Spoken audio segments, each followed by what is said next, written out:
सरोर अड्डा में एक प्लास्टिक स्क्रैप गोदाम में भीषण आग लग गई है और देखते ही देखते आग ने विकराल रूप धारण कर लिया है। खबर पाकर फायर ब्रिगेड की टीम मौके पर पहुंची और आग से लाखों के नुकसान का अनुमान भी जताया जा रहा है। तो ये बड़ी खबर सामने आ रही है, जहां पर तस्वीरें भी हम आप तक पहुंचा रहे हैं, जहां पर लाखों का नुकसान हुआ है। आपको जानकारी दे दें कि सांबा से ये बड़ी खबर सामने आ रही है, जहां पर सांबा के बाड़ी इलाके में सरोर अड्डा में एक प्लास्टिक स्क्रैप गोदाम में भीषण आग लगी और आप तस्वीरों में देखकर अंदाजा लगा सकते हैं कि ये आग देखते ही देखते कितना ज्यादा विकराल रूप धारण कर लिया। हालांकि घटना की जानकारी फायर ब्रिगेड की टीम को दी गई, जिसके बाद फायर ब्रिगेड की टीम मौके पर पहुंची और कड़ी मशक्कत के बाद आग पर काबू पाया गया। लेकिन गनीमत ये रही कि इस घटना में किसी के जानी नुकसान की कोई खबर नहीं है, लेकिन लाखों का नुकसान यहां पर पहुंचा है। जो नुकसान पहुंचा है उसका आंकलन किया जा रहा है और घटना कैसे घटी इसके बारे में भी पता लगाने की कोशिश की जा रही है। बहरहाल ये तस्वीर हम आप तक सांबा से पहुंचा रहे हैं, जहां पर आप देख सकते हैं अब भीषण आग लगी है प्लास्टिक स्क्रैप गोदाम में। ये आग लगी है जिसके बाद अफरा तफरी मच गई पूरे इलाके में। स्थानीय लोगों की मदद से, फायर ब्रिगेड की मदद से आग पर काबू पाया गया है। लेकिन गनीमत ये रही कि इस घटना में जानी नुकसान की कोई खबर नहीं है, लेकिन लाखों का नुकसान यहां पर हुआ है। ये आग कैसे लगी इसका अभी पता नहीं लग पाया है, लेकिन मामले की जांच लगातार पुलिस प्रशासन के द्वारा की जा रही है। नुकसान का आंकलन भी किया जा रहा है। आग का तांडव यहां पर देखने को मिला है। सांबा से ये तस्वीर हम आप तक पहुंचा रहे हैं, जहां पर प्लास्टिक स्क्रैप गोदाम में ये भीषण आग लगी, जिसमें लाखों का रखा हुआ सामान जलकर खाक हो गया है। तो ये बड़ी जानकारी हम आप तक पहुंचा रहे हैं, तस्वीरें भी दिखा रहे हैं। आप देख सकते हैं प्लास्टिक गोदाम में, प्लास्टिक स्क्रैप के गोदाम में ये भीषण आग लगी और इस घटना के बाद आसपास के इलाके में अफरा तफरी मच गई है। आपको जानकारी दे दें कि इस घटना को देखने के बाद स्थानीय लोगों में दहशत भी देखने को मिला, हड़कंप मच गया। हालांकि इस घटना के बाद तुरंत ही जानकारी फायर ब्रिगेड की टीम को दी गई, जिसके बाद फायर ब्रिगेड की टीम मौके पर पहुंचकर आग पर काबू पा ली। लेकिन इस घटना में लाखों के नुकसान की खबर सामने आ रही है।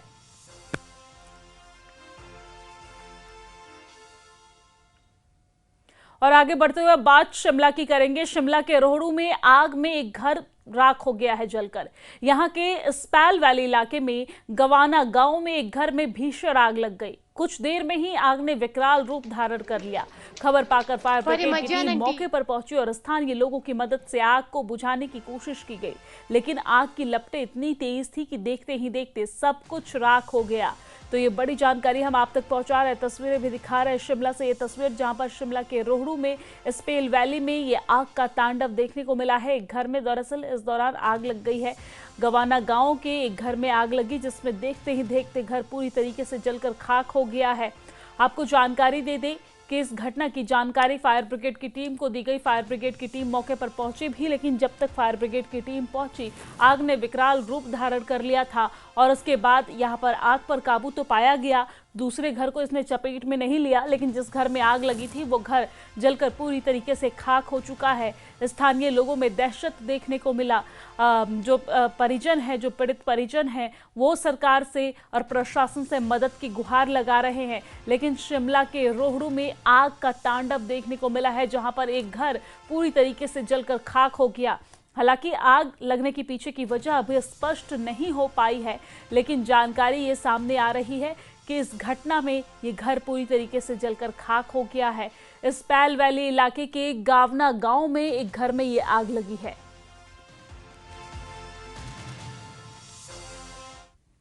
और आगे बढ़ेंगे, इसी बीच एक और बड़ी खबर आपको जानकारी दे दें कि केंद्र ने गैलेट्री अवार्ड का ऐलान कर दिया है। जी हां, ऑपरेशन सिंदूर के नायकों को अवार्ड मिलेगा। कर्नल कोशांक लांबा को अवार्ड मिलेगा और लेफ्टिनेंट कर्नल सुशील बिष्ट को भी अवार्ड मिलेगा।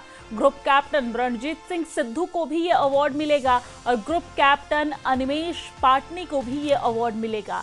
स्क्वाड्रन लीडर रिजवान माली को भी ये अवार्ड मिलेगा और साथ ही साथ स्क्वाड्रन लीडर सिद्धांत सिंह को भी यह अवार्ड मिलेगा। भारत सरकार की तरफ से, केंद्र सरकार की तरफ से नोटिफिकेशन जारी करते हुए ये जानकारी साझा की गई है। दरअसल ऑपरेशन सिंदूर में जिन नायकों ने अच्छा काम किया उन्हें सरकार के द्वारा नवाजा जाएगा, सम्मानित किया जाएगा, अवार्ड दिया जाएगा और इसके लिए गैलेट्री अवार्ड का ऐलान किया गया है केंद्र की तरफ से। ये नोटिफिकेशन भी हम आप तक पहुंचा रहे हैं, जिसमें आप देख सकते हैं उन तमाम अवार्डी का नाम इसमें शामिल है जिन्हें सम्मानित किया जाएगा केंद्र सरकार की तरफ से। तो गैलेट्री अवार्ड इस अवार्ड का नाम दिया गया है और ऑपरेशन सिंदूर के नायकों को इस दौरान अवार्ड मिलेगा, जिसमें कुछ नाम हम आपको बता रहे हैं, जहां पर कर्नल कोशांक लांबा को यह अवार्ड मिलेगा, लेफ्टिनेंट कर्नल सुशील बिष्ट को और साथ ही साथ ग्रुप कैप्टन रणजीत सिंह सिद्धू को, ग्रुप कैप्टन अनिमेश पाटनी को और स्क्वाड्रन लीडर रिजवान माली को अवार्ड मिलेगा। साथ ही साथ स्क्वाड्रन लीडर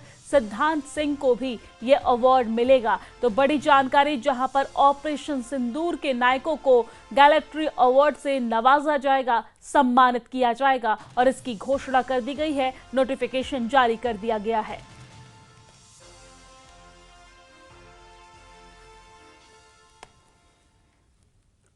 और आगे बढ़ेंगे। इसी बीच लद्दाख हिंसा से जुड़ी हुई बड़ी खबर सामने आ रही है, जहां पर लद्दाख हिंसा से जुड़ी ये बड़ी खबर, आज दिल्ली में लद्दाख विवाद पर मीटिंग होने वाली है। एपेक्स बॉडी और केडीए के नेता के बीच दिल्ली में ये बातचीत होगी, जहां पर गृह मंत्रालय के साथ अहम बैठक होगी और हाई पावर सब कमेटी के बीच ये मीटिंग होने वाली है।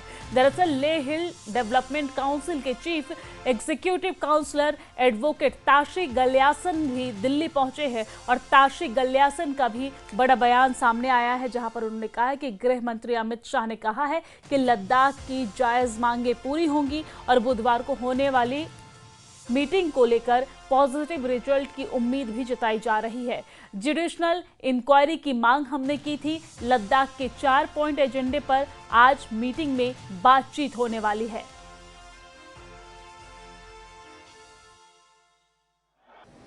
लद्दाख में वायलेंस के बाद गृह मंत्रालय और लद्दाख के लीडर्स के बीच जो बातचीत चल रही थी वो टूट गई थी। 6 अक्टूबर को हाई पावर कमेटी की मीटिंग होने वाली थी, उसका भी एक तरीके से बायकॉट कर दिया गया था और लद्दाख ने कहा था कि हम बातचीत नहीं करेंगे। लेकिन एक बार फिर बातचीत पटरी पर लौट रही है और कल एक मीटिंग रखी गई है। इसी सारे मौजू पर मेरे साथ बातचीत करने के लिए मौजूद हैं हाई पावर कमेटी के मेंबर और लेह हिल डेवलपमेंट काउंसिल के सीसी ताशी गल्यासन साहब। ये जो कल की मीटिंग हो रही है, क्या उम्मीद कर रहे हैं इससे? जी, कल का जो मीटिंग जो है बहुत ही इम्पोर्टेंट मीटिंग है और 24 सितंबर के बाद जो है इस मीटिंग को जो है दोबारा से जो है रिज्यूम किया गया है और जिसमें जो है ले एपेक्स बॉडी और कारगिल डेमोक्रेटिक पार्टी के मेंबर्स इसमें शामिल होंगे और जिसमें हमारे ऑनरेबल एमपी और दोनों सीएसीज भी इसमें मौजूद होंगे और लद्दाख के जो है मेन जो 4 पॉइंट एजेंडा के ऊपर ये सारा चर्चा होंगे, जिसमें सेफ गार्ड को लेके जो है और इसमें मैं तो ये कहूँगा कि बहुत ही पॉजिटिव जो है आउटकम इस पूरे विषयों का होना चाहिए और क्योंकि जिस तरह से गृह मंत्री जी ने खुद ही कहा है कि लद्दाख के विषयों को लेके वो बहुत ही सीरियस है और हमेशा से जो है उन्होंने गंभीरता दिखाया है और उन्होंने सपोर्ट लद्दाख के लोगों को एक्सटेंड किया गया है और हाल ही में जो है उन्होंने जो है एक मीडिया इंटरेक्शन में उन्होंने स्पष्ट कर दिया था कि लद्दाख को जो है लद्दाख के जो जेन्युइन डिमांड्स को पूरा किया जाएगा। तो इस पूरे मीटिंग में जो है हम काफ़ी पॉजिटिव है, इसके अच्छे आउटकम्स होंगे और जिस प्रकार से जो है इन्हीं 24 सितंबर के बाद जो है गृह मंत्री जी के इंटरवेंशन से जो है जुडिशियल इंक्वायरी को भी जो है कमेटी जो है कॉन्स्टिट्यूट किया। वो एक बात बड़ी अहम है, गृह मंत्री जी ने कहा कि जो जायज डिमांड्स हैं वो लद्दाख की हम पूरी करेंगे, डिलिब्रेशन उनसे बातचीत चल रही है। लद्दाख की जो अब डिमांड है वो सेफ गार्ड को लेकर के है और उसमें 6 शेड्यूल की मांग जो है वो की जाती है। तो क्या लद्दाख को सेफ गार्ड मिलेगा? क्या 6 शेड्यूल पर अभी बातचीत बढ़ेगी आगे? देखिए 4 पॉइंट एजेंडा के ऊपर बातचीत जो है पहले से चलते आ रहे थे और जिसमें कुछ पॉइंट्स पे ऑलरेडी रेजोल्यूशन हो चुका है।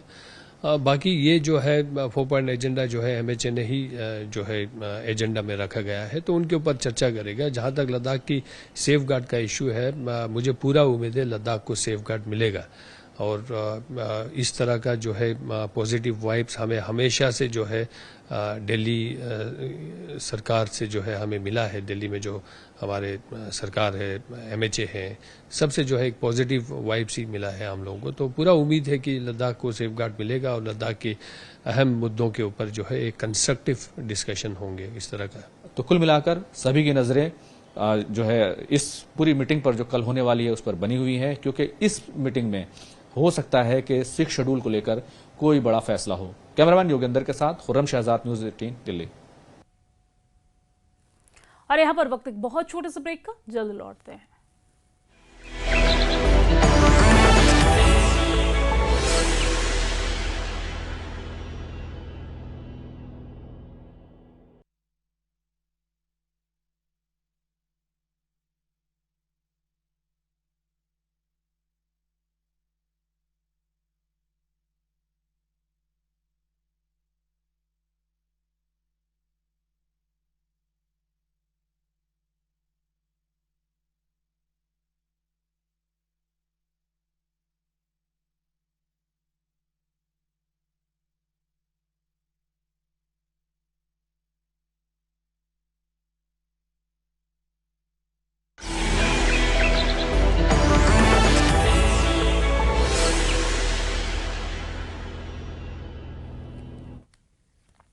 और ब्रेक के बाद एक बार फिर से स्वागत है आप सभी का। आगे बढ़ते हुए बात करेंगे अनंतनाग की, जहां पर अनंतनाग के मट्टन स्थित सूर्य मंदिर में धूमधाम के साथ दिवाली का त्यौहार मनाया गया है। दीपावली के मौके पर सूर्य मंदिर में स्थानीय कश्मीरी पंडितों ने विशेष पूजा अर्चना की है और दिए जलाए हैं। तस्वीरों में आप दिए से रोशन सूर्य मंदिर को देख सकते हैं, इस खूबसूरत नजारे को देख सकते हैं, जहाँ पर पुलिस प्रशासन की तो मौजूदगी है ही, स्थानीय लोग भी यहाँ पर पहुंचकर धूमधाम से दिवाली का ये त्यौहार मना रहे हैं, काफी उत्साहित नजर आ रहे हैं। जगह जगह पर दिए जलाकर यहाँ पर दीपावली का त्यौहार मनाया गया। कश्मीरी पंडितों ने विशेष पूजा अर्चना की है, जिसकी तस्वीरें भी हम आप तक पहुंचा रहे हैं।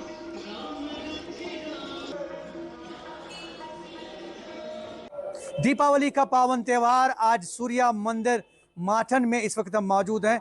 अनंतनाग का मशहूर मरूफ, और अगर हम बात करें पूरे भारतवर्ष का मशहूर मारूफ मंदिर सूर्या मंदिर मठन में दीपावली का त्यौहार नहायत ही जोश खरोश के साथ मनाया जा रहा है। आप ये देख सकते हैं, दिए जलाए जा रहे हैं।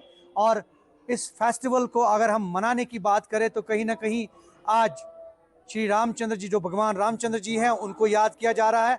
और ये त्यौहार अक्कासी करता है बदी के ऊपर अच्छाई की जीत।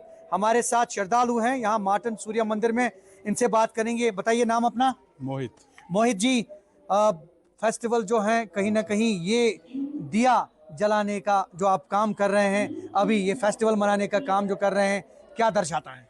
ये एक्चुअली हम दिए इसलिए जलाते हैं क्योंकि आज अमावस्या की रात है, तो उस अंधेरे में उजाला का प्रकाश देने की हम कोशिश करते हैं।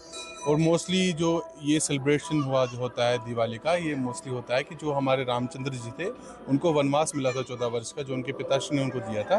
फिर जब वो वापस आए थे अयोध्या वापस, तो उस खुशी में ये पूरा दिवाली का सेलिब्रेशन किया जाता है, उजाला किया जाता है कि हमारे रामचंद्र जी जो 14 वर्ष का वनवास काट के आए हैं, वो अब वापस घर आए हैं। तो उसी खुशी में और उसी हर्षोल्लास में हम ये दिए जलाते हैं, ताकि हम बता सकें पूरी दुनिया को कि भैया जी रामचंद्र जी अब वापस आ गए हैं, हम उनकी खुशी में ये चीज़ कर रहे हैं। और मोस्टली डार्कनेस के ऊपर, ऑन द डार्कनेस की डार्कनेस को ख़त्म करने के लिए हम दिए जलाते हैं कि पूरी दुनिया में उजाला हो, और उससे क्या हो कि पॉजिटिविटी पूरी दुनिया में फैले, नेगेटिविटी नहीं। क्योंकि मोस्टली अमावस्या जो होती है दैट्स मोस्टली नेगेटिविटी होती है उसमें, तो उस नेगेटिविटी को दूर करने के लिए दिए जलाने से हम उस नेगेटिविटी को दूर करने के लिए पॉजिटिविटी फैलाते हैं। क्या कहना चाहेंगे? आज दीपावली का पावन त्यौहार है, आज आप माठन सूर्या मंदिर में हैं, क्या कहना चाहेंगे हमारे दर्शकों के लिए? Happy Diwali to all of you. Many happy Deepavali to all my friends, relatives, all my cousins और जो भी हमारे यहाँ पे नेबर्स हैं, सबको मेरी तरफ कश्मीरी पंडित समुदाय कश्मीरी पंडित समुदाय, कश्मीरी पंडित क्या सारे हिंदुस्तान की तरफ से, मेरी तरफ से सबको दीपावली की हार्दिक शुभकामनाएं। बहुत बहुत शुक्रिया। और आप देख सकते हैं दिए जलाए जा रहे हैं, और ये फेस्टिवल जो है दर्शाता है यह खूबसूरत, ये आप देख रहे खूबसूरती हर तरफ, उजाला ही उजाला हर तरफ। और यकीनी तौर पे इस फेस्टिवल के हवाले से कुछ और लोगों से हम बात करने की तो कोशिश करेंगे। बदी के ऊपर अच्छाई की जीत, दिवाली का त्यौहार यही दर्शाता है। हमारे साथ कुछ श्रद्धालु हैं और मुंतजिमीन हैं मार्तंड सूर्या मंदिर के। अशोक सिद्धा जी हमारे साथ मौजूद हैं। अशोक सिद्धा जी, ये बताइए कि दीपावली का त्यौहार नहायत ही धूमधाम से मनाया जा रहा है, रोशनियां हर तरफ है और आपके चेहरे पे भी मुस्कान जाहिर है। क्या कहना चाहेंगे आज के इस खास मौके पे? मैं खास कर तमाम जनता को मुबारकबाद देना चाहता हूं कि यहाँ क्रिमिनल हार्मनी की मिसाल है। मार्टन जो है, यहाँ हिंदू मुस्लिम सिख भाईचारा बहुत बड़ा मिसाल है ये हमारी यहाँ पर भाईचारे की। इसीलिए ये त्यौहार हम बड़े खुशी से मनाते हैं क्योंकि इसमें सारे हमारे मुसलमान भाई भी शमूलियत करते हैं। हम साल भर इसका इंतजार करते हैं। आज हमारे भगवान राम लक्ष्मण सीता जो है, जिनको 14 वर्ष का वनवास मिला था, वो आज घर में उनकी वापसी हुई है। इसीलिए सारे हिंदुस्तान में ये खुशियां मनाई जाती है क्योंकि जो हमारे भगवान हैं उनको 14 वर्ष का जो वनवास वन में वो फिर रहे थे, तो आज उनकी वापसी हुई थी। आज उनका वनवास खत्म हुआ था तो वो आज घर आए थे, तो ये खुशी हम इसलिए मनाते हैं। खास पैगाम क्या रहेगा आज के दिन पे? मैं भगवान राम लक्ष्मण सीता से यही प्रार्थना करूंगा कि हिंदुस्तान में अमन अमन रहे, खासकर हमारे कश्मीर में, जम्मू कश्मीर में भाईचारा पनपे, दिन ब दिन यहाँ भाईचारा कायम रहे क्योंकि हमने बहुत मुसीबतें उठाई है। 35 साल से हम सिर्फ पंडित ही नहीं, मुसलमान भाई भी, उन्होंने भी बहुत मुसीबत उठाया है। इसीलिए मैं भगवान से प्रार्थना करता हूँ कि 90 से पहले जो हालात है वो फिर यहाँ पर आ जाए और सारी कश्मीर पंडित